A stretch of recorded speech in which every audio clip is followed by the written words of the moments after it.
दोस्तों, आज हम कहानी जिनजात की एपिसोड नंबर 44 स्टार्ट कर रहे हैं। मैंने गहरी सांस ली और खुद को नादीदा करके हवा में प्रवास करने लगा। मेरा रुख बाबा की खार की तरफ था। फितरत से छेड़छाड़ इंसानों को हमेशा मसाइल से दो चार करती है और यही नंदा के साथ भी हुआ। मुझे उसका अफसोस जरूर हुआ, मगर नंदा ने ये रास्ता खुद चुना था। अगर मेरा इख्तियार होता तो मैं जरूर उस नंदा की मदद करता, हत्ता के गार मुनहदम हो जाने के बाद भी मैं हार ना मानता। मगर लिंक टूटने के बाद नंदा की वापसी के इम्कानात अमलन सिफर हो गए थे। ऐसे में मेरे लिए वापस लौटाना ही बेहतर चॉइस थे। जंगल से बाहर आने के बाद मैंने डॉक्टर बीच वाला रूप खत्म कर दिया और उस वक्त हवा में उड़ता हुआ बाबा की गार की तरफ जा रहा था। हवा में उड़ना भी बहुत अजीब और गरीब तजर्बा होता है। बुलंदी पर हवा का दबाव बहुत ज्यादा होता है। फिजा में अपने जिस्म को कंट्रोल करना और तवाज़ुन रखना मुश्किल काम होता है। मुख्तलिफ सोचों में गुम आखिरकार मैं वापस कोहे अरारात की चोटी पर पहुंचा और अपनी ताकतों से काम लेकर बर्फ हटाकर बाबा की गार तक पहुंच गया। हैरत अंगेज तौर पर बाबा उसी पत्थर पर योगा के आसन में मौजूद थे। मैं बाबा के सामने पहुंचकर दोजान होकर बैठ गया। आ गए तुम शाशीन? बाबा के चेहरे पर मुस्कुराहट थी। जी बाबा, मैंने हाथ में थामा नागमणि एहतराम के साथ उनकी तरफ बढ़ा दिया।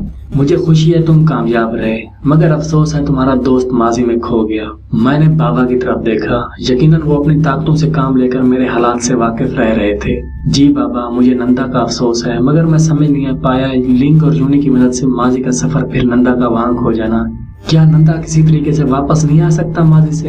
हाँ शाशीन, दुनिया में ऐसा बहुत कुछ है जो अकल से मावरा है। वो सब जादू से मुमकिन हुआ था। नायाब चीज थी वो। तुमने देखा था वो गोल पत्थर नुमा यूनी का साइज बहुत छोटा था। उसे दीवार से उतार भी लेते और लिंग उसमें दाखिल करते तो भी काम हो जाता। वो लिंग अब बेकार हो चुका है। उसकी मदद से तुम्हारे दोस्त को वापस लाना मुमकिन नहीं है। हाँ, मगर एक तरीका है जिसकी मदद से वो वापस आ सकता है। अगर वो तब तक माजी में जिंदा ना रह सका तो फिर उसका वापस लौटना मुमकिन नहीं है। जब तक तुम अपना दूसरा काम खत्म कर लोगे, यानी जल परियों से मिलन का, तब वापस आने के बाद तुम्हें नंदा के माजी से हाल में लाने के लिए कोशिश करने की इजाजत होगी, मगर उसकी तफसील तुम्हें बाद में बताऊंगा। बाबा, जिंदा रहने से क्या मतलब है? क्या नंदा वहाँ मर भी सकता है? हाँ, उसने जब लिंग यूनी में दाखिल किया था तो नंदा 1000 साल कबल माजी में चला गया था।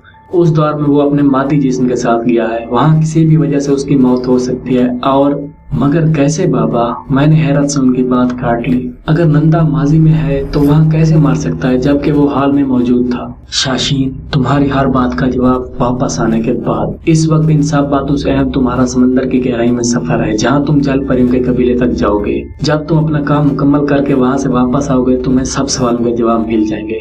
ठीक है बाबा, मैंने सारी झुका दिया। मुझे अब वहाँ क्या करना होगा? लाखों साल कबल जब जल परियां समंदर में वजूद में आई, तब उनका जोड़ यानी जल मांस भी उनके साथ ही वजूद में आए थे। जल मांस? बाबा की बात सुनकर मैं मुंह हैरत से खुल गया। मुझे अब तक जल परियों की बात भी हजम नहीं हुई थी और बाबा जल मांस का बता रहे थे। हाँ शाशीन, ये जल परी का नर होता है। इसका ऊपरी जिस्म इंसान का और निचला धड़ मछली का होता है। जल मांस दरियाई मखलूक थी और जल परी समुद्री। शुरू में दोनों मखलूकात का मिलन हुआ, क्योंकि दरिया समंदर में गिरते हैं, इसलिए दोनों मखलूकात का एक दूसरे से सामना हुआ और मिलन मुमकिन हुआ।